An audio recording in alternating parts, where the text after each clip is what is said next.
എന്താ ഇതില്? നമ്മുടെ കേസില് അവന്തിക നമുക്കെതിരെ ഉപയോഗിക്കാൻ വേണ്ടി കരുതി വെച്ചിരുന്ന കള്ള തെളിവുകളായതല്ല. ഈ കേസ് ജയിക്കേണ്ടത് നമ്മുടെ ക്ലയന്റിന് വേണ്ടി മാത്രമല്ല, സത്യത്തിന് വേണ്ടി കൂടിയാ. KM Nanavati versus state of Maharashtra 2010 നടന്നൊരു കേസാ. അതിന്റെ ഫയൽ ഒന്നുകൂടി സ്റ്റഡി ചെയ്തിട്ട് ഈ ആർഗ്യുമെന്റ് നോട്ട് ഒന്നുകൂടി പ്രിപ്പയർ ചെയ്യണം. അപ്പോ കാര്യങ്ങൾ കുറച്ചുകൂടി പെർഫെക്റ്റ് ആവും. ശരി. മാഡത്തിനൊരു കൊറിയർ ഉണ്ടായിരുന്നു. ഇതെപ്പോ വന്നതാ? ഇന്ന് രാവിലെ. ശരി ശരി മാഡം.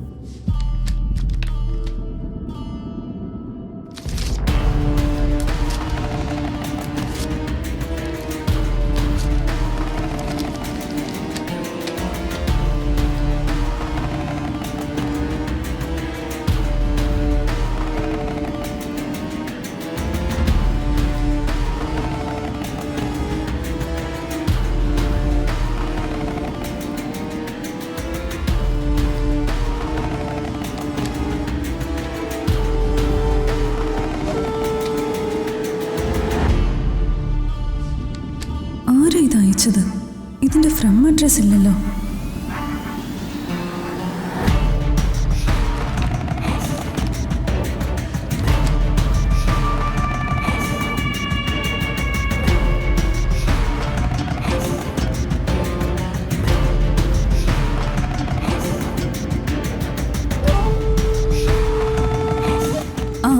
ഹലോ സച്ചി, എനിക്ക് സച്ചി ഉടനെ കാണണം, വളരെ അത്യാവശ്യം.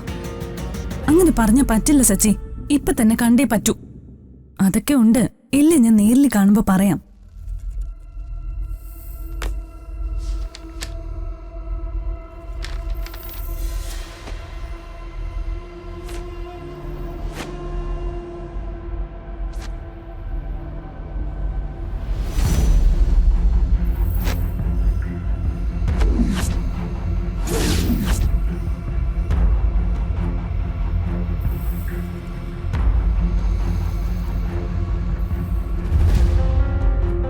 എന്താ പേടിച്ചോ?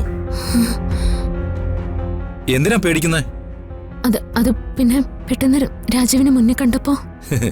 മടിയിൽ കനമില്ലാത്തവനെ വഴിയിൽ പേടി വേണ്ടാന്നൊരു ചൊല്ലുണ്ട്. ഉള്ളിൽ മറച്ചു വയ്ക്കാനുള്ളവർക്കാണ് മറ്റുള്ളവരെ പേടിക്കേണ്ടത്. എനിക്കങ്ങനെ പേടിയൊന്നുമില്ല. ഈ രീതിയിലാണ് മുന്നോട്ട് പോകുന്നതെങ്കിൽ ഇനിയും പേടിക്കേണ്ടി വരും. നമുക്ക് പരസ്പരം ഇപ്പം ഏകദേശം എല്ലാം അറിയാം.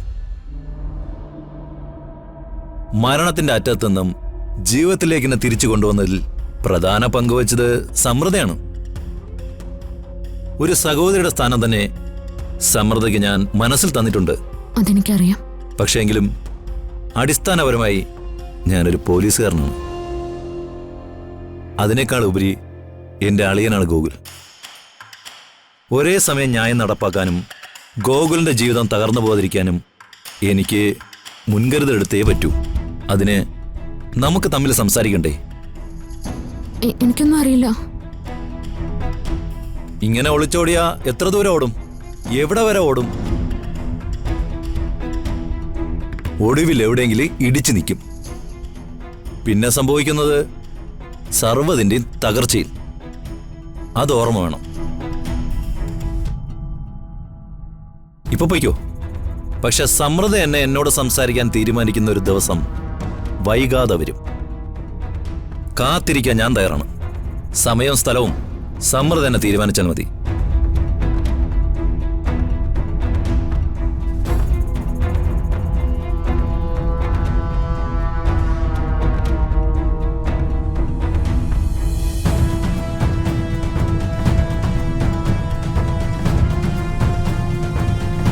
ഇവൾക്കിതെന്തു പറ്റി? ഇനി എന്തെങ്കിലും കണ്ട് പേടിച്ചതാണോ?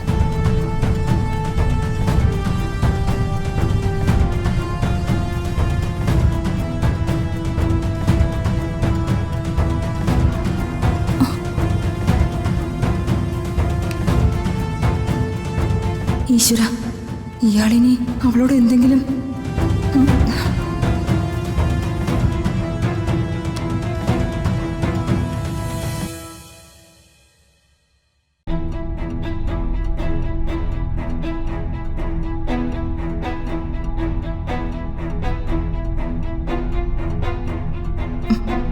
ഇയാളുടെ നോട്ടവും പോക്കും ഒക്കെ കാണുമ്പോ എന്തോ പ്രശ്നം ഉണ്ടായിട്ടുണ്ട്.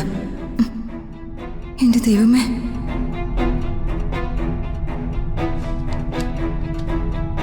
എന്താ ഇത്? നമുക്കൊരു വലിയ നിധി സമ്മാനമായി കിട്ടിയിരിക്കുന്നു. നിധിയോ?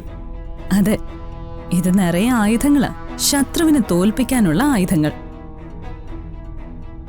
വക്കീലെ, എനിക്കൊന്നും മനസ്സിലാവുന്നില്ല. ഇന്ന് രാവിലെ എന്റെ ഓഫീസിൽ വന്ന കൊറിയറാ ഇത്.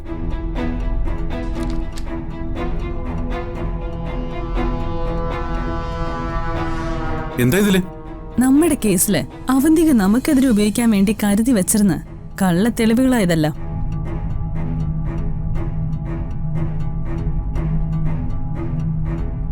ഇതെങ്ങനെ വക്കീലിലേക്ക് കിട്ടി? അതൊന്നും അറിയില്ല.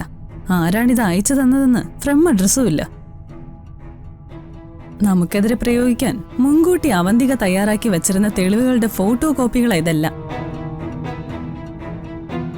ഈ തെളിവുകൾ വെച്ച് കേസ് നമുക്ക് ഈസിയായിട്ട് ജയിക്കാം. അവന്തികയുടെ വക്കീൽ ഏത് വാദം ഉന്നയിച്ചാലും ഈ തെളിവുകൾ വെച്ച് നമുക്ക് അതിനെ എല്ലാം തകർക്കാൻ കഴിയും. ആരായിരിക്കും ഇത് അയച്ചേ? എന്തായാലും നമ്മളോട് താല്പര്യമുള്ള ആരോ ആണെന്ന് വ്യക്തമാണ്. ദൈവം ഉണ്ടെന്ന് ഇപ്പം മനസ്സിലായില്ലേ?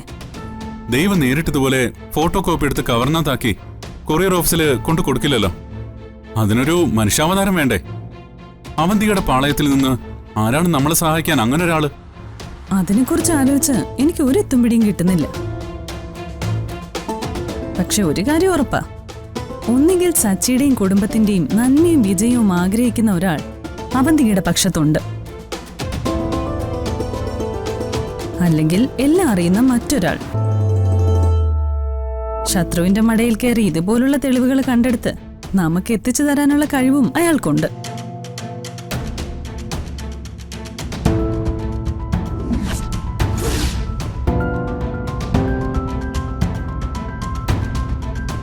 അയാൾക്ക് സച്ചിയും കുടുംബത്തെയും അറിയാം, അവന്തികയെ അറിയാം. നിങ്ങൾ തമ്മിലുള്ള ശത്രുതയുടെ ആഴവും പരപ്പും എല്ലാം കൃത്യമായി മനസ്സിലാക്കുന്ന ഒരാളാ ഈ സഹായി. നമ്മൾ തമ്മിലുള്ള ബന്ധവും ഞാനാണ് കേസ് വാദിക്കുന്നതെന്നും അയാൾക്കറിയാം. ഇല്ലെങ്കിൽ ഇത് എന്റെ ഓഫീസിലേക്ക് നേരിട്ട് എനിക്ക് അയച്ചു തരില്ലല്ലോ. ഈ രേഖകൾ ആരതി വക്കീലിന് കിട്ടിയ അതോടെ എന്റെ കുടുംബത്തിന്റെ ശാപം അവസാനിക്കും.